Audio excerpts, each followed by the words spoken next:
سلام به شما که دوستتان داریم بی قید و شرط با هر نژاد و قومیت در هر کجای این کره خاکی که هستید. امیدوارم حالتون خوب باشه. در این ویدیو میخوایم در مورد بیماری های چشم و راهکارهای تقویت بینایی صحبت کنیم. در این زمینه تجارب خوبی خودم دارم و اون تجارب رو هم خدمت شما عرض میکنم از عینکی که در واقع شماره چشم خودم چقدر قوی شده و چه راهکارهایی رو انجام دادم. مطمئناً براتون جالب خواهد بود، چون هیچ راهی در طب نوین برای تقویت چشم وجود نداره، ولی در راههایی که ما میگیم حتما شما میتونید حدود 2 شماره چشم خودتون رو تقویت کنید. با من همراه باشید.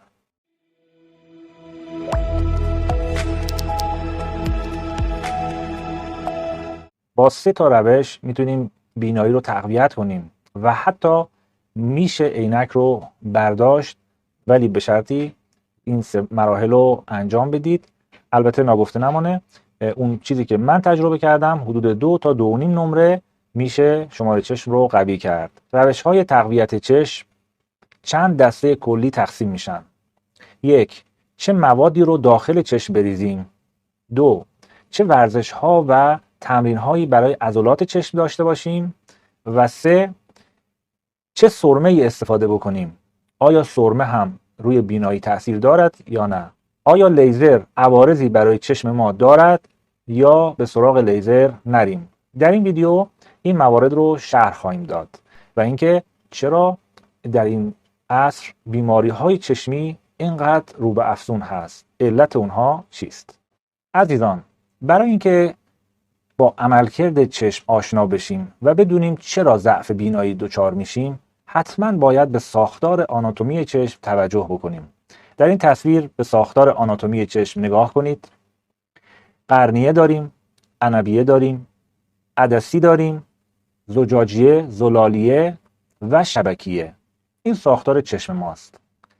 نقش اصلی رو در بینایی قسمت عدسی چشم به عهده داره که دور رو باش میخوایم ببینیم. عدسی باید قطرش نازک بشه و زمانی که میخوایم نزدیک رو ببینیم قطرش باید چاق بشه. در واقع عدسی چشم به این شکل محدب هست و وقتی که ما دور رو میبینیم لاغر و کشیده میشه و وقتی نزدیک رو میبینیم به این شکل چاق و کوتاه میشه و این عمل رو ماهیچه های بالا و پایین عدسی به عهده دارن به نام ماهیچه های مژگانی.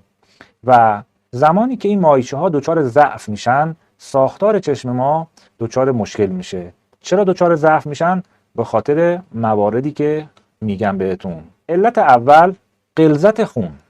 در ساختار حیرت انگیز چشم مویرگ های بسیار ظریف و نازکی در چشم ما وجود دارند که اینها وظیفه تغذیه و اکسیژن رسانی ماهیچه های چشم رو به عهده دارند. زمانی که این مویرگ های بسیار نازک خونی که داخلشون عبور میکنه خون غلیظی باشه دچار مشکل میشن و خون رسانی خوب انجام نمیشه و بافت و ماهیچه های اصلی در عملکرد عدسی دچار ضعف میشن. بنابراین غلظت خون یکی از عوامل اصلی در ضعف بینایی هست. خب شاید بگید که چه عاملی منجر به غلظت خون میشه؟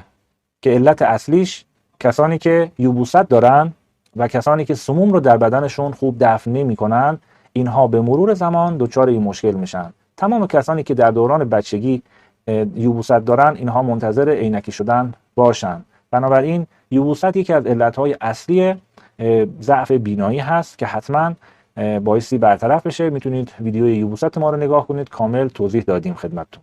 علت بعدی ضعف ماهیچه های چشم عصبی شدن هست. زمانی که افراد عصبی میشن عصب سمپاتیک تحریک میشه و عروق تنگ میشه و زمانی که عروق تنگ شد در واقع خونرسانی و تغذیه بافت چشم و عضلات تاثیرگذار در بینایی دچار سوء تغذیه و ضعف میشن. جالب بدونید زمانی که افراد استرسشون کم میشه و در حالت ریلکسیشنی قرار دارن تمرین‌های چشمی خیلی بهتر نتیجه بخش هست. بنابراین برای تقویت بینایی حتما ما یک دوره درمانی 2 تا 3 ماهه رو باید در نظر داشته باشیم که در این 3 ماه آرامش اعصاب و عصبی نشدن و درگیر نشدن و هرس نخوردن یکی از ارکان این موارد درمانی هست. برای شناخت عوامل غلیظ کننده خون ویدیوی غلظت خون ما رو نگاه کنید. بسیار موارد جالبی رو اونجا اشاره کردیم که میتونید غلظت خون خودتون رو پیشگیری کنید و یا درمان.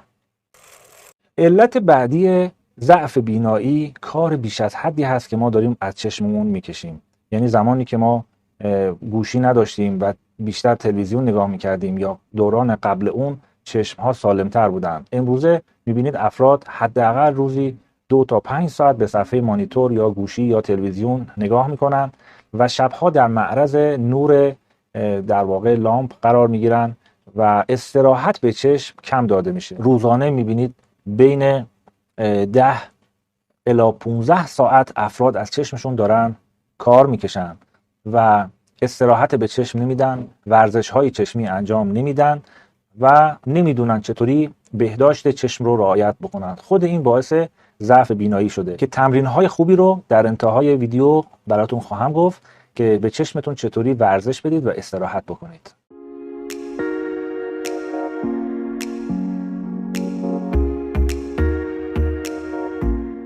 و اما درمان‌های ساده برای تقویت بینایی.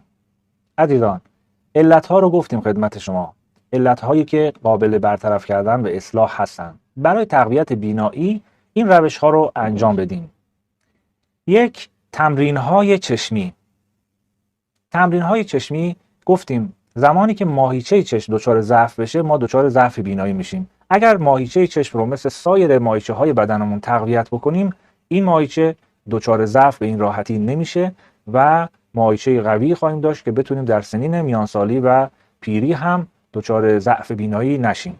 چطوری تمرین بدیم؟ کسانی که چشمشون ضعیف هست و میخوان ماهیچه چشمشون رو تقویت بکنن، به این تمرین هایی که میگم خدمتتون توجه بفرمایید.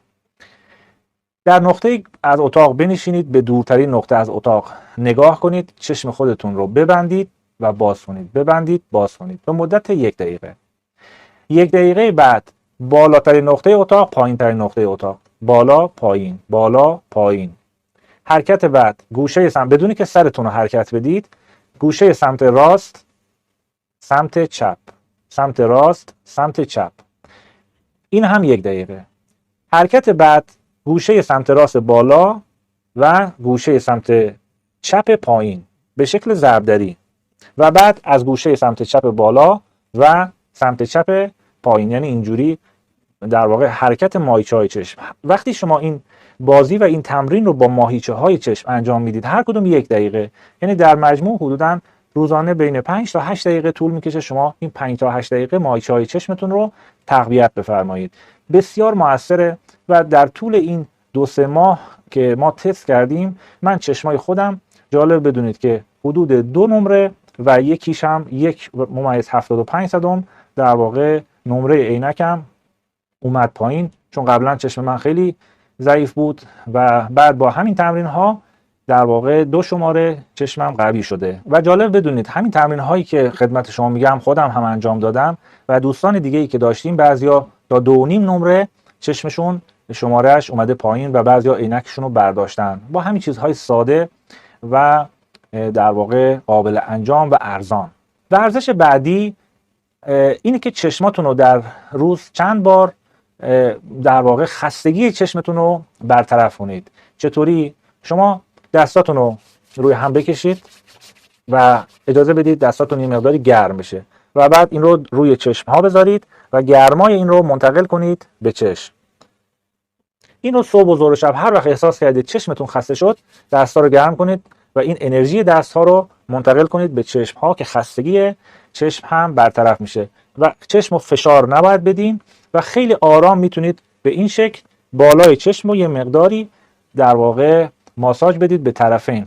نکته جالبی براتون بگم، اگر دقت کرده باشین بچه‌های کوچک، بچه‌های در واقع مثلا زیر 2 سال 3 سال، اینها زمانی که از خواب پا میشن چشاشون رو ماساژ میدن به صورت فطری و غریزی و این ماساژ چشم ها در دوران کودکی و طفولیت این یک امری هست که در بزرگسالی هم اگر انجام بشه باعث میشه که چشم های ما خستگیشون در میره و یک رفرشی میشن. همطور که ماهیچه های ما خسته میشن و با ماساژ خیلی حس خوبی پیدا میکنن و خستگی از تنمون میره بیرون، ماهیچه های چشم هم نیاز به این ماساژ ها دارن. پس هم ماساژ چشم و هم تمرین چشمی که خدمت شما گفتم عضلات چشم رو قوی میکنه. روش دوم درمان برای چشم گرم کردن چشم هست با استفاده از سرمه. عزیزان، سرمه های طبیعی و گیاهی باعث تقویت بینایی میشن و این رو در واقع به صورت علمی اثبات شده هست، به صورت تجربی هم همچنین. چشم های درشت بیشتر دچار ضعف بینایی میشن تا چشم های ریز. اگه گفتید چرا؟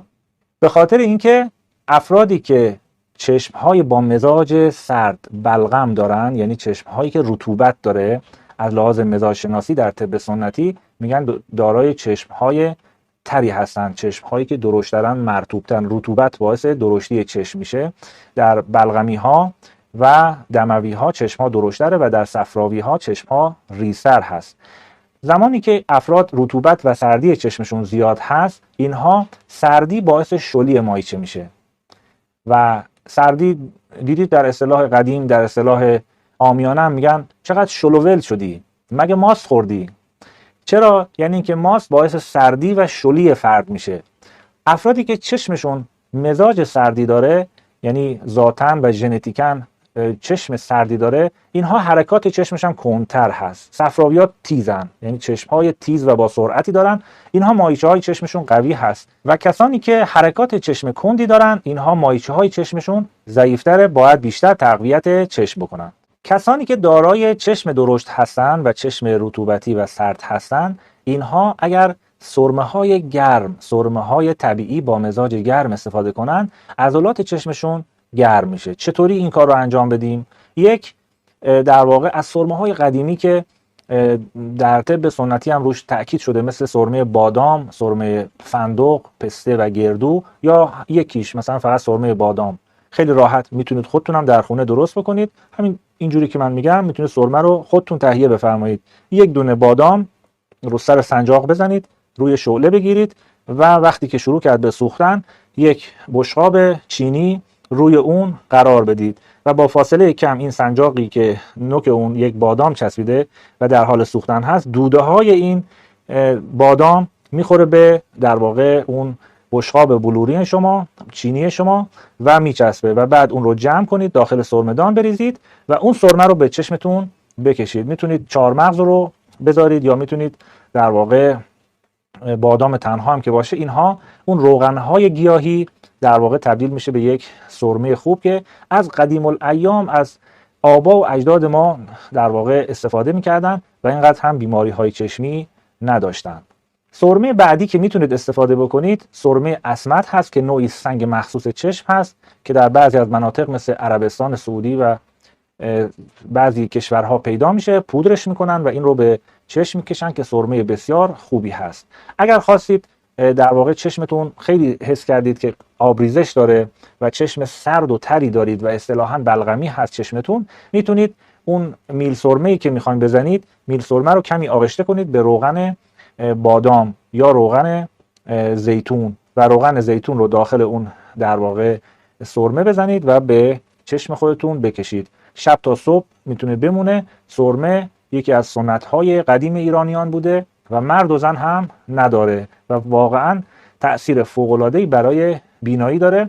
جالب بدونید من خودم زمانی که در آفتاب میرم و در زمانی که چشمم رو در واقع اذیت میکنه آفتاب، سرمه که میکشم راحت میشم. امتحان بفرمایید. برای کسانی که کار با نور، یعنی کار با نور زیاد دارن، صفحه مانیتور نگاه میکنن، زیاد صفحه گوشی نگاه میکنن، یا اینکه در آفتاب میرن و رانندگی میکنن و اینها، برای اینکه در واقع این نور زیاد اذیتشون نکنه، حتما سرمه استفاده بکنید و ببینید چقدر تأثیر جالبی داره و باعث میشه چشم شما اذیت نمیشه و حس بهتری داره. عزیزان تا اینجای ویدیو اگر خوشتون اومده ما رو سابسکرایب بفرمایید، اگر لایک کنید که خیلی ازتون ممنون میشیم. و مواردی هم که میگیم خدمت شما، اینها موارد تجربه شده و نتیجه تجربه بیش از 15 سال طبابت بنده هست که در چنل دکتر جاوید خدمت شما میذاریم. با خیال راحت قبل از هر عمل تهاجمی و درمانهای سخت این روشهای ساده رو امتحان بکنید، میارزه به امتحانش. و اما مورد بعدی برای تقویت چشم ویتامین ها هست. ما به هیچ عنوان نمیتونیم نقش ویتامین ها رو در تقویت چشم نادیده بگیریم، خصوصا ویتامین های آ و در رأس همه ویتامین هاست و ویتامین های B و D که در مراحل بعدی هستند. ویتامین آ رو در بتا کاروتن ها و در میوه‌جات نارنجی رنگ داریم و تجربه جالبی بگم خدمت شما. دوستانی داشتیم که یک دوره‌ای اینها انبه زیاد مصرف می‌کردن به صورت روزانه، روزی 3 لیوان نکتار انبه، تکه های انبه رو داخل آب بریزید، تو مخلوط کن، عسل و 1 لیوان آب مخلوط کن، بزن با یک کمی روغن زیتون، چرا که ویتامین آ ویتامین محلول در چربی هست و برای جذب نیاز به چربی داریم. بنابراین این رو به صورت روزانه مصرف کنید. پس در طول دوران درمان که حدوداً 3 ماه هست، باید 3 ماه رو شما ویتامین آی کافی به بدنتون برسونید. انبه، اگر نبود انبه خشک، اگر نبود از میوه‌جات نارنجی دیگه استفاده بفرمایید. و زردک هم میتونه جایگزین خوبی باشه، زردک یا هویج وحشی، اگر نبود همین هویج فرنگی‌های معمولی. اینها رو هر روز روزی 3 لیوان استفاده بکنید، خیلی عالیه. اگر فصلی بود اینها هم در دسترستون نبود، از کدو حلوایی که نارنجی رنگ هست، کدو تنبل‌های بزرگ، اینها میتونید در واقع دسر درست کنید، اینو رو بپزید، تو مخلوط کن بریزید و کمی روغن زیتون و عسل تو دیس پهن کنید توی یخچال و به صورت میان وعده در طی روز استفاده بفرمایید. بریم سراغ چند تا قطره طبیعی که شما اینها رو اگر در چشمتون بریزید هم پیشگیری میکنید از بیماری های چشمی. اگر کارهای چشمیتون زیاده و به صفحه های مانیتور و گوشی زیاد مجبورید نگاه کنید، از این قطرات استفاده بکنید، هم برای تقویت هم برای پیشگیری بسیار عالی هستند. یک، شربت عسل، آب جوشیده ولرم شده، 1 قاشق عسل، 1 لیوان آب و 1 قاشق آب لیمو ترش تازه شربت درست کنید.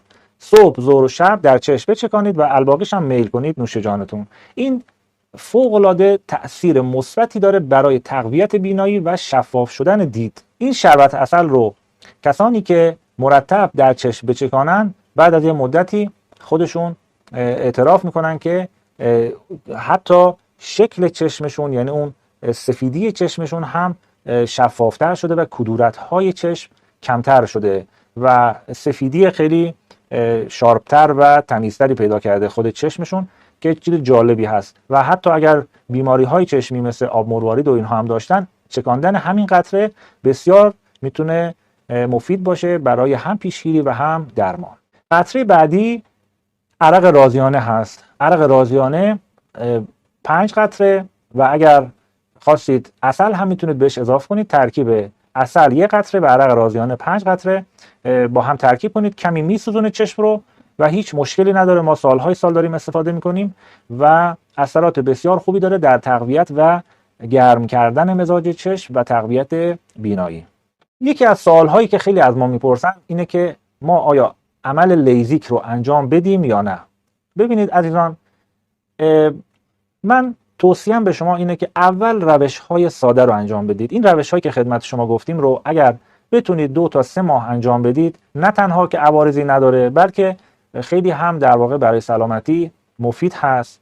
و اگر نتیجه نگرفتید، خواستید برید عمل لیزیک انجام بدید، اینو بدونید طبق آمارهایی که در واقع در عملهای جراحی لیزیک انجام میشه 90% رضایت بخشی دارن. کسانی که عمل میکنن ما تحقیق کردیم و طبق تحقیقات 90% راضی هستن و 10% هست که دچار یک سری مشکلاتی مثل خشکی چشم میشن و یک سری مسائلی براشون پیش میاد، ولی 90% افراد راضی‌اند و از این عمل ابراز رضایت دارند. متشکرم، به امید دیدار. خدا نگهدار.